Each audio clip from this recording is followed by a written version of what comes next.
Mon temps, j'étais seule jusqu'à il n'y a pas longtemps. C'est pour ça que j'ai fait l'association Femmes Maestros. Vous avez grandi en Pologne, où vous avez fait de brillantes études musicales au Conservatoire supérieur de Varsovie. Dans votre jeunesse, était-ce déjà une vocation pour vous d'aspirer au métier de chef d'orchestre? Mais vous savez, chez nous, à l'époque, ce sont des années 66, 68, vous n'étiez pas né. Et il fallait faire l'instrument, au moins 2 instruments. Mais moi, j'ai commencé à faire la musique à l'âge de 3 ans. C'était tout petit. Je me suis fabriqué moi-même un piano, parce que j'ai vu la nuit un concert. Pour moi, c'était la nuit, c'était le soir, bien sûr.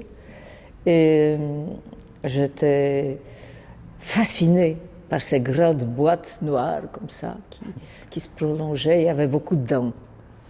Alors je me suis dit, qu'est-ce que c'est? Mais il y avait beaucoup de sons. Il y avait un monsieur qui s'est dévoué devant. Et j'ai dit, je veux faire ça. Voilà. Mais à l'époque, il n'y avait pas beaucoup d'instruments. Et je me suis fabriqué un piano, un enfant, découpé et tout. Bien sûr, ça ne marchait pas.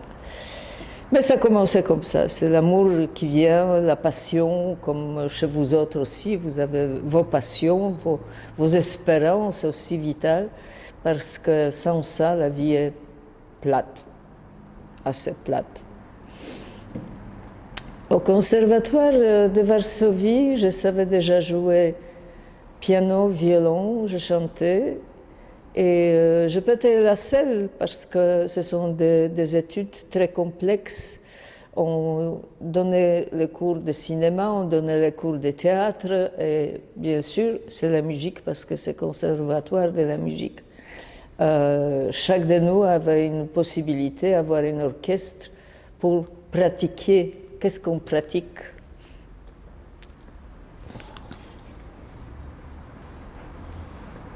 Qu'est-ce que c'est? Une baguette? C'est du métier. On tient comme un crayon. Et ça donne le son parce que vous êtes là.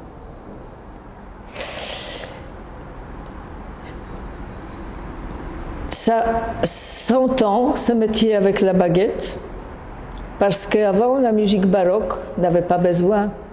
Violoniste donnait départ et donnait la fin des morceaux. La musique ne changeait pas le tempi. La musique allait assez, on dit dans la musique tout droit. Ça veut dire qu'il n'y a pas de changement, il n'y a pas beaucoup de surprises. Maintenant, vous avez 5 têtes baliers, vous avez 96 personnes dans l'orchestre. Avant, il y avait 14, 35, ça c'est déjà symphonique. Orchestre de Mozart, 35 musiciens, c'est un orchestre symphonique. À l'époque, maintenant, c'est un petit ensemble. Je crois que la passion m'a poursuivi. C'est pas parce que j'ai voulu être seule, on n'est jamais seul, mais on ne sait pas combien on est finalement. Il n'y avait pas de téléphone portable, il n'y avait pas visuel. On est figé sur soi-même et sur ce qu'on voit devant. On était 13 au cours. J'étais la seule femme qui étudiait la direction d'orchestre. Et ça continuait souvent comme ça. Même en Belgique, parce que je fais conservatoire de Bruxelles, aussi pour la direction, pour savoir un peu parler. Je me débrouille linguistiquement, mais votre langue est très belle, mais très difficile, la nôtre aussi. Toutes les langues sont leur philosophie. Mais la direction d'orchestre, c'est une volonté d'être avec les autres pour, à l'époque de Toscanini, de chefs d'orchestre, des débuts du siècle, c'était les tyrans. La femme n'est pas tyran parce que c'est pas notre dada, c'est pas notre style. Je choisis ça pour faire de la musique. on n'a pas été admis comme chef. On avait une vie très difficile. Justement, vous Ah. étiez J'arrivais. la seule fille. Et pour une fille, encore plus à votre époque, et dans un pays plongé dans un contexte politique difficile. Macho. Et politique difficile. Très ouvert, mais très macho s'il s'agit de la femme comme chef d'orchestre, comme peintre, comme les gens qui font la scène, qui font le piano, qui sont solistes, c'est très différent. Et c'était insurmontable de réaliser ce projet, du coup? Oh, rentable, c'est beaucoup de dire. Il faut que vous sachiez les années 70, 70, 75 et tout. Je parle vers la Belgique l'année 75, 74, 75. Mais on ne pouvait pas gagner de l'argent. Il n'y avait pas beaucoup de dépenses parce qu'il n'y avait rien. Vous savez ce qui s'est passé avec Solidarność et tout. Pourquoi c'est arrivé? Parce que c'était un tournant total. Voilà. Mais il y avait quelque chose de bon dans ce système pour nous, pour les musiciens, pour les artistes, qu'on recevait un diplôme, qu'on ne doit rien au pays. On ne doit rien à personne. Mais au fait, ce que vous voulez, un peu ça. J'ai dirigé par hasard une orchestre symphonique à l'âge de 16 ans, parce que mon professeur tombait malade. Et il a dit, si elle ne sera pas libre ou elle ne voudra pas, il faudra tout annuler. Tout annuler, ça veut dire, par téléphone public, dire que ça n'existe pas, ça veut dire on m'a habillé dans le pantalon d'un monsieur, on a ciré avec un cordon parce que j'étais quand même un peu plus mince que lui, il était gros. Et voilà, on a, disons, conduit vers l'orchestre. J'ai fait une répétition, un accord, ça s'appelle dans la musique classique. Et je me suis trouvée devant mes professeurs, devant les gens qui m'ont regardé. Et après concert, ils me disaient, tu sais, je crois que tu peux faire ça. Et tu peux faire ça, ça m'a conduit jusqu'à aujourd'hui. Bonjour. Vous venez de me dire qu'à 16 ans, vous dirigez votre premier orchestre. Oui. Quelle est la plus grande difficulté à laquelle vous avez été confrontée en tant que femme maestro? Puisque en tant que femme, vous avez eu des Les difficultés. gens vous écoutent autrement qu'un homme. Voilà, c'est ça. Il y a d'abord une... Puisqu'il y a des difficultés particulières à gagner du respect de la part des C'est orchestres. ça. C'est ça. Où on fait des quacks. On ne joue pas les notes justes. On ne joue pas ce qui est écrit dans la partition, dans un livre. Hein. Vous lirez Shakespeare et tout à coup, c'est une autre phrase qui se lance. C'est ça ce qui est arrivé.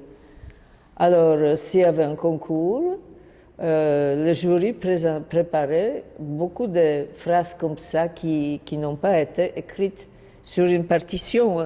Quand vous avez un livre, c'est comme je dis, comme Shakespeare, vous avez beaucoup de symboles. C'est une langue de symboles.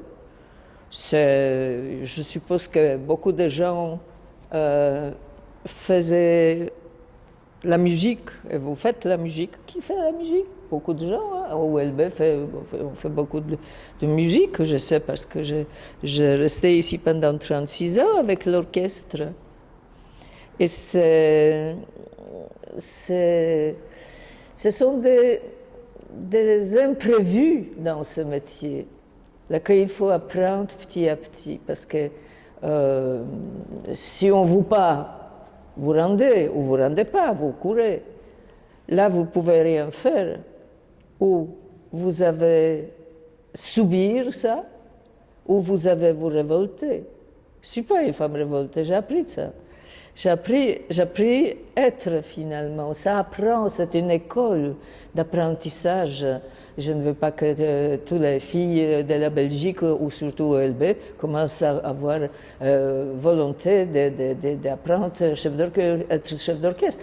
Parce que ça apprend la vie, non. Mais il faut se dire que ces atouts, il faut éveiller en soi. Et surtout, l'écoute des autres. Parce que si vous jouez un piano, si vous faites violon, c'est vous êtes le maître et on vous écoute. Moi, j'écoute les autres. Et je dois l'amener avec ce bout de bois, que tout le monde m'écoute. Provoquer ça, sans provoquer. Parce que c'est pas ça la musique. Être et aussi conduire cette œuvre où un compositeur a écrit, qui est déjà mort depuis 200-300 ans, où il est vivant, mais c'est pas notre musique, mais on rentre dans le style, dans la manière d'écriture, dans cette œuvre à laquelle vous êtes imposé de présenter. Voilà. Les musiciens apprennent donc de vous, vous écoutent, mais vous Ça aussi, se passe petit à petit. Mais Moi, vous on m'a aussi. toujours dit que vous êtes jugé en 3 premières minutes. Ça passe ou ça casse. ça casse.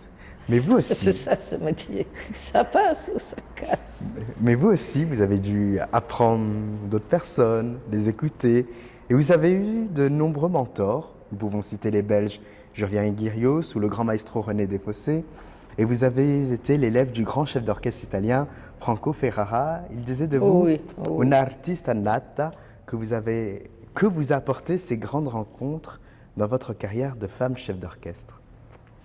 La magie. Parce que la magie, ça existe. Malgré que je ne crois pas, mais la magie des sons, des volontés. C'est un homme, la moitié paralysé. Il commençait la journée avec un whisky à 9 heures, ok?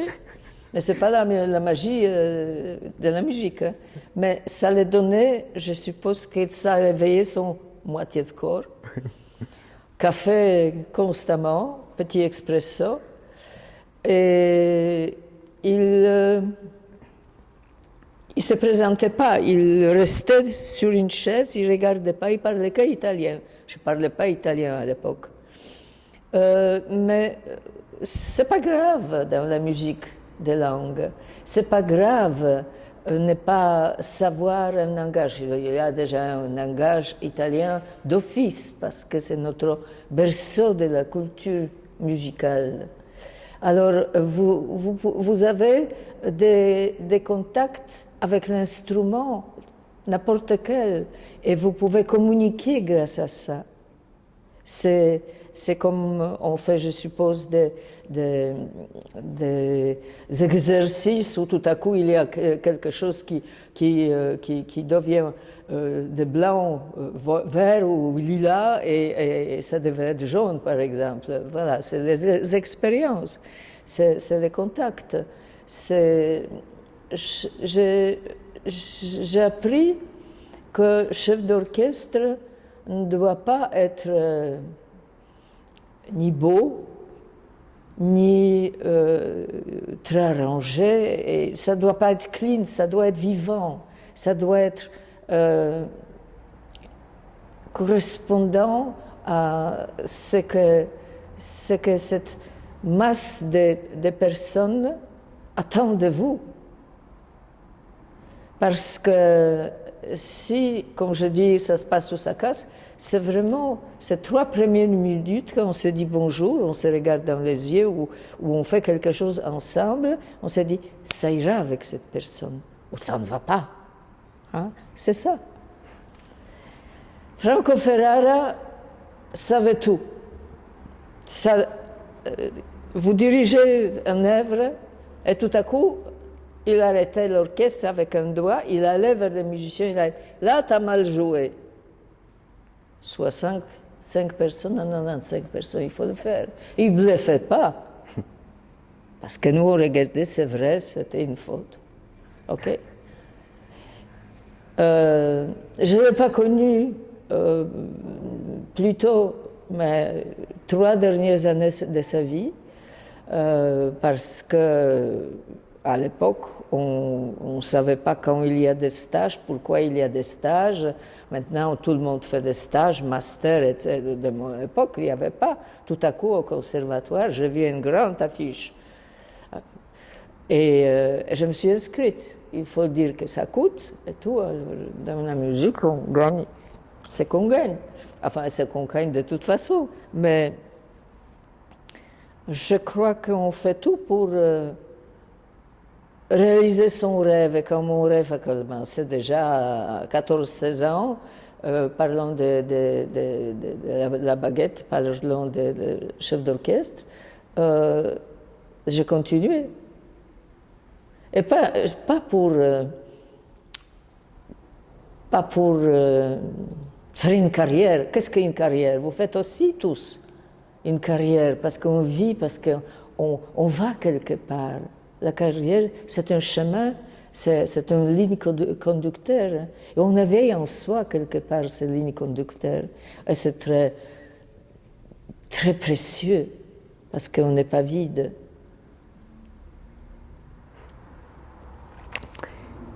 Et que pouvez-vous nous dire sur Julien Guérios ou René Desfossés?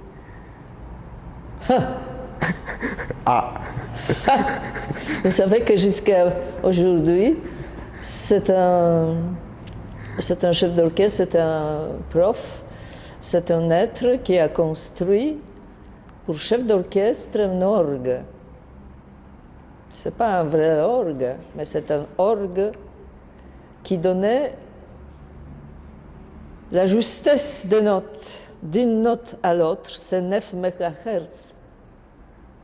Alors, quand vous êtes devant l'orchestre, vous dites un comma plus haut, 2 commas trop bas, ça va? Et c'est à ça servait. Vous rentrez dans la classe, c'était terrible. Et il jouait une note. Combien de commas plus haut ou plus bas? C'est à ça servait. Parfois, on avait mal au ventre, on ne rentrait pas dans la classe parce qu'on avait tellement peur. Voilà, c'était un excellent musicien, c'était un excellent prof. Il était, comme nous tous, on est critiqués dans la vie, mais il savait donner. C'est un musicien, ça joue beaucoup aussi, chef d'orchestre, un pianiste, clarinettiste, violoniste surtout. Maintenant, on se rend compte qu'il y a des gens qui chantent aussi, qui deviennent chef d'orchestre ou un batteur. Parce que le vrai chef d'orchestre dans une orchestre symphonique, premier de Brahms, c'est un batteur. Pam, pam, pam, c'est lui qui fait, c'est pas vous. S'il fait plus vite ou moins vite, l'orchestre va suivre lui, pas vous. C'est lui qui est chef. Il y a des priorités qui changent. On se donne la main. C'est un univers de raconter des histoires comme ça. Mais ça vous peut-être donne une image quelque part de ce point au milieu d'un orchestre qui bouge, ou qui bouge très fort, ou qui bouge peu. Et qu'est-ce que c'est? Ce sont toutes les énergies de tout le monde qui sont mises sur une personne. Ce n'est pas la machine qui va le faire, ça. C'est un être humain, l'homme ou femme. Quand on parle de femmes chefs d'orchestre, on cite souvent Marina Alsop, Joan Falletta, Laurence Equilbé, Nathalie Zutzmann. En avez-vous rencontré certaines d'entre elles et beaucoup d'autres femmes chefs d'orchestre comme vous durant vos études ou votre parcours? Ah, mon parcours. Mon parcours, vous savez déjà un peu,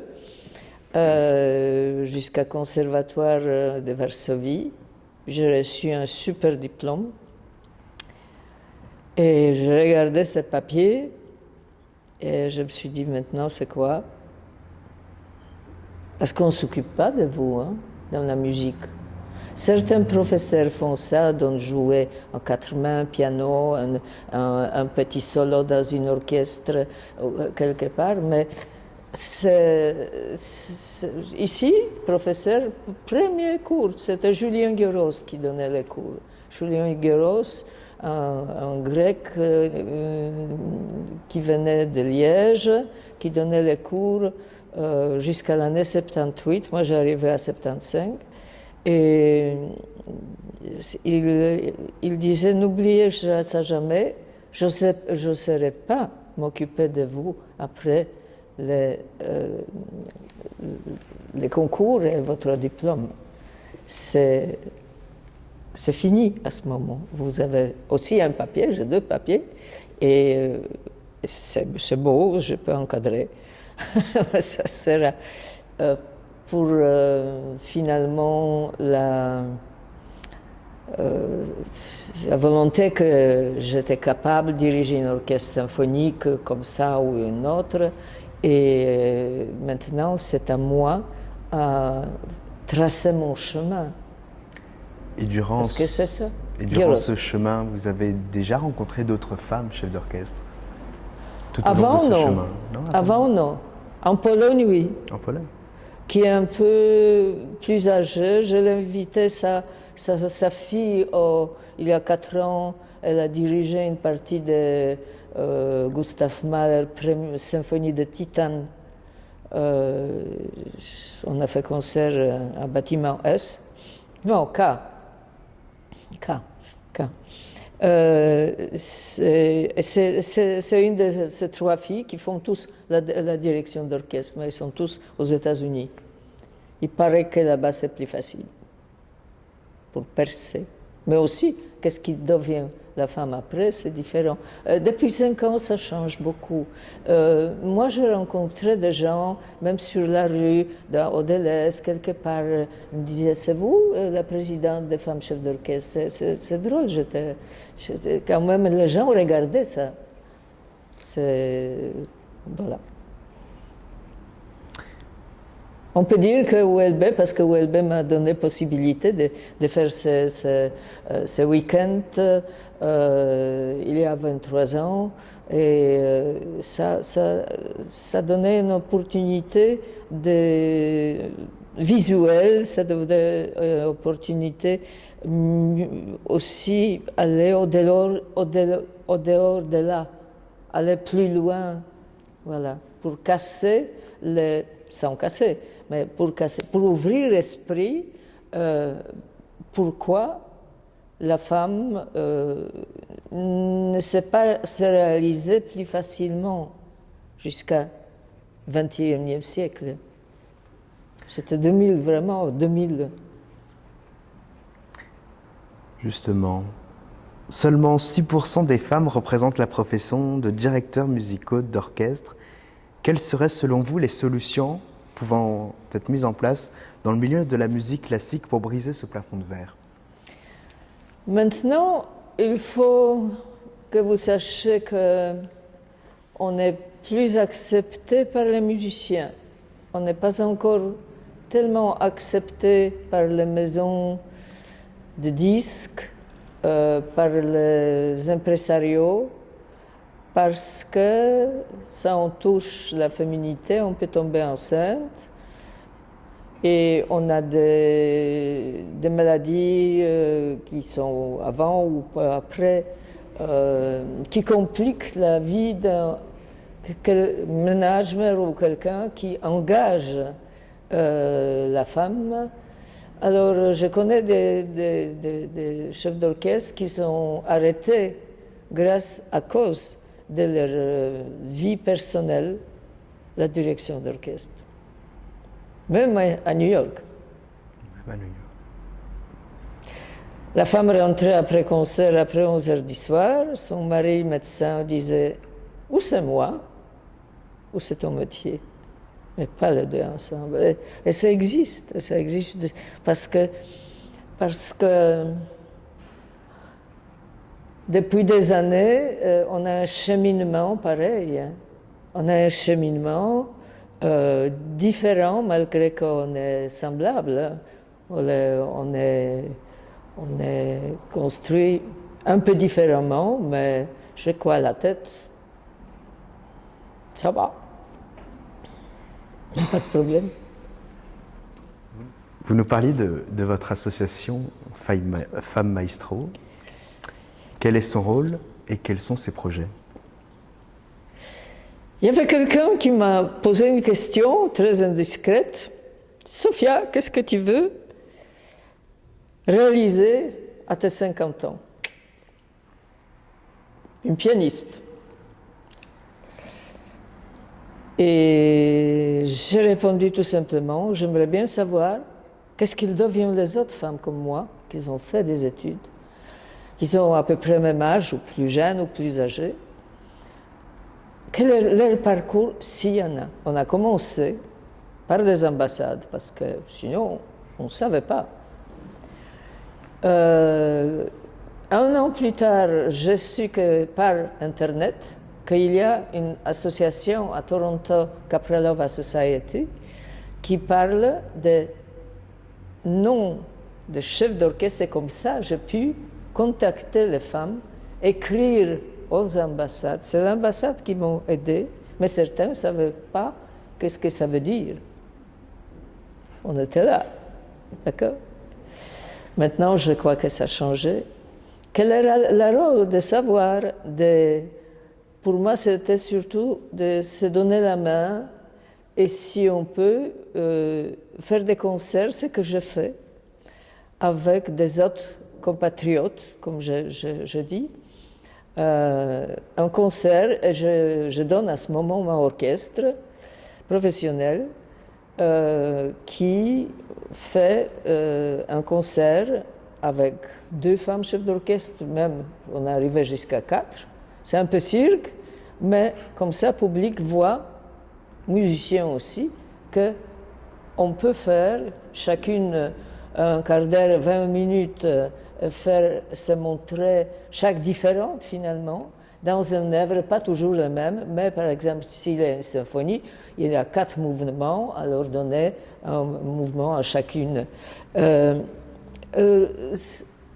Je pense que malgré que Paris, c'est une observation, Paris n'a jamais venu, ils ont su que ce qu'on a fait, mais ils n'ont jamais été chauds à ce moment pour se donner la main. Souvent, quand je téléphonais chez quelqu'un à l'étranger, me demandait combien je vais gagner. Moi, je offrais le buffet, le resto, l'avion, le logement, mais et le concert aussi. Mais le restant, je ne pouvais pas. Si maintenant je commence à voir un concert, souvent il y a beaucoup de choses concernant de l'argent aussi. Hein. Si je organise quelque chose, je demande d'abord 1 an avant pour avoir des subsides. Pour ça, ce n'est pas avec 2 000 € ou 5 000 €. On va avancer avec un concert, 4 femmes chefs d'orchestre.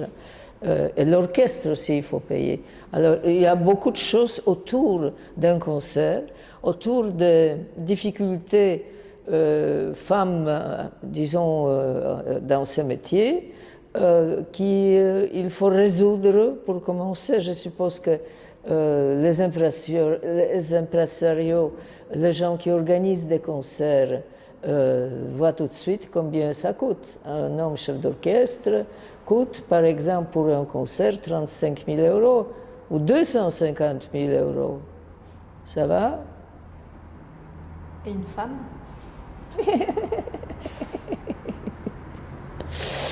C'est très variable.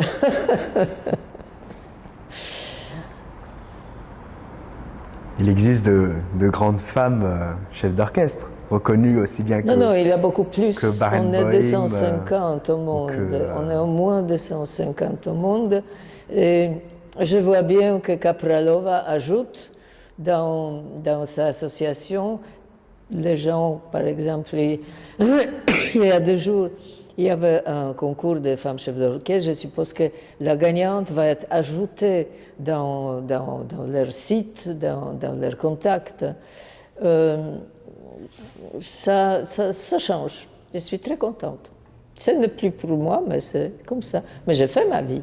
Mais surtout, j'aime toujours ce que je fais. C'est le plus important. On observe que de moins en moins de jeunes écoutent ou jouent d'un instrument de musique. Comment recréer du lien entre la musique classique et les jeunes, comme nous? Justement, on vous pose la question. Est-ce que je suis vieille? Il faut voir la période où on se place. Il n'a pas pensé à ça.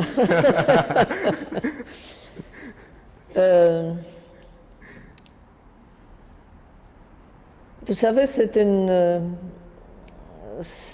une question, je crois, de tout le temps. Se donner de la main, je trouve que c'est très beau. Et on ne peut pas vivre tout seul dans la vie. On est dans un groupe, on veut avancer avec des autres personnes quand même. Je ne parle pas de mari, je ne parle pas des enfants, je parle des gens d'entourage. Par exemple, on rencontre des gens très intéressants pendant les études. Et après, on se rend compte qu'on se voit après, malgré qu'il y en a un qui devient médecin, l'autre philosophe, le troisième chimiste, etc. On a passé quand même 5 ans ensemble. Et c'est pour la vie, finalement, vous allez voir. C'est pour la vie. L'année passée, il y avait 70 ans à Varsovie, de conservatoire. J'étais invitée, je me suis trouvée devant mes copains qui restent, parce que le temps est là, alors ça part. Et on s'est trouvés comme avant, à l'effieux, qu'est-ce que tu deviens, comment ça va? Oh, tu es toujours très belle, oh, tu es toujours très moche. Qu'est-ce que tu deviens? Et c'est quelque chose qui nous lie à vie, finalement. C'est très beau. C'est très vrai, finalement, parce qu'on a même âge et on voit à travers les autres comment on a avancé. Et ça, c'est l'homme-femme. Ça n'est pas... Ça n'intervient pas. La femme chef d'orchestre, maintenant, est acceptée à partir de l'âge de 22 ans.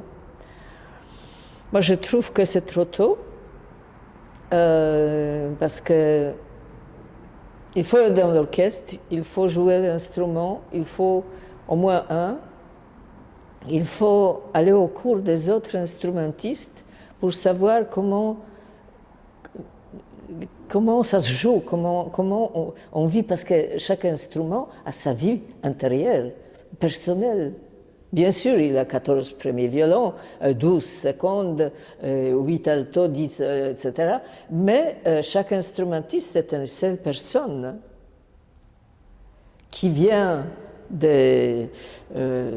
d'Israël, qui vient de Moscou, qui vient de Paris et tout, mais c'est un groupe de gens de toutes sortes d'âges, mais ils viennent pour une chose, pour un concert. Mais ça, à 22 ans, on ne sait pas beaucoup de choses. On sait jouer un instrument. On a peut-être gagné déjà un concours international, Reine-Élisabeth, etc. On était assis pendant, je ne sais pas, 5 ans devant un instrument pendant 6 heures par jour. Je vous rendez compte, 6 heures par jour? Moi, je fais 4 heures par jour. Je ne suis pas arrivée à 6 heures. Après, je ne pouvais plus. Enfin, voilà, je ne vais pas faire un diabète. Mais direction d'orchestre, ça prend beaucoup de temps. Beaucoup de temps. Apprendre, diriger une partition comme ça, qui a déjà 156 pages, il faut savoir qui joue quoi, qui joue où, parce qu'il y a des instrumentistes qui comptent des mesures, qui comptent 56 mesures, 156 mesures. Alors c'est très... Il faut donner les entrées, il faut savoir ce qui se passe là-dedans, pas seulement que c'est bien relié, que il y a 156 mesures, disons, pages dans cette œuvre. Encore, c'est petit comme format, parce que le chef a ça, normalement. Mais je crois que je peux être contente, malgré que je n'aime pas ce mot trop, de ce qu'on a fait, parce que j'avais une aide d'OLB, j'avais une aide très précise d'une amie qui était la secrétaire de M. Van Germain. À OLB, on connaît M. Van Germain de Philo et Lettres. Il était sa secrétaire, mais quand elle a arrêté de travailler à la radio à 65 ans, elle m'a dit, maintenant, ma vie est finie. Et ben, je dis, non, si tu veux, ta vie commence maintenant. Et à 10 heures du matin, j'étais chez elle pendant 25 ans. Ça va. Voilà, pas de vie, il fallait construire, parce que c'est la construction. Pour finir, avez-vous un message à adresser aux jeunes filles qui envisagent d'embrasser votre carrière? Faites ce que vous avez envie. De toute façon, si on a attrapé ces bacilles, c'est pour la vie, au moins une vie, si on croit à quelque chose comme ça. Et je crois pas que ça change. Comme la société, comme la vie, si on a encore possibilité de vivre longtemps, et ça vaut la peine. Parce que c'est une famille, c'est une grande famille, être avec des autres, et surtout faire des œuvres, ces styles de musique où il faut beaucoup étudier, mais des autres aussi, parce que le jazz, c'est une très belle musique. Je joue souvent les œuvres des compositeurs qui jazzent. La musique de cinéma a un parcours différent chez les gens qui ont fait des études au conservatoire, parce que c'est une belle musique, touchante, mais c'est une musique écrite à la manière pour écouter, pour voir, pour l'image. C'est une autre chose que, par exemple, cette œuvre qui est écrite avec beaucoup de choses techniques pour tout le monde. Il n'y a pas beaucoup de choses pareilles dans la musique de cinéma, malgré que j'adore les compositeurs. J'adore la musique de Herrmann qui a fait chez Hitchcock toute la musique, c'est extraordinaire. Il paraît que c'est un Polonais d'origine. Mais c'est extraordinaire. Mais musiciens qui sont engagés pour 3 heures par jour pour jouer, répéter et après faire un concert, excusez-moi, c'est une œuvre un peu trop basique pour eux, pour apprendre. Je crois que s'il y a des musiciens qui m'entendent, ils voient bien de quoi je parle. Donc, votre message aux jeunes filles, c'est faites ce qui vous plaît. Tout à fait, tout à fait, tout à fait. Yes! Merci beaucoup, Sophia Wisłocka. Merci beaucoup. Merci. Merci.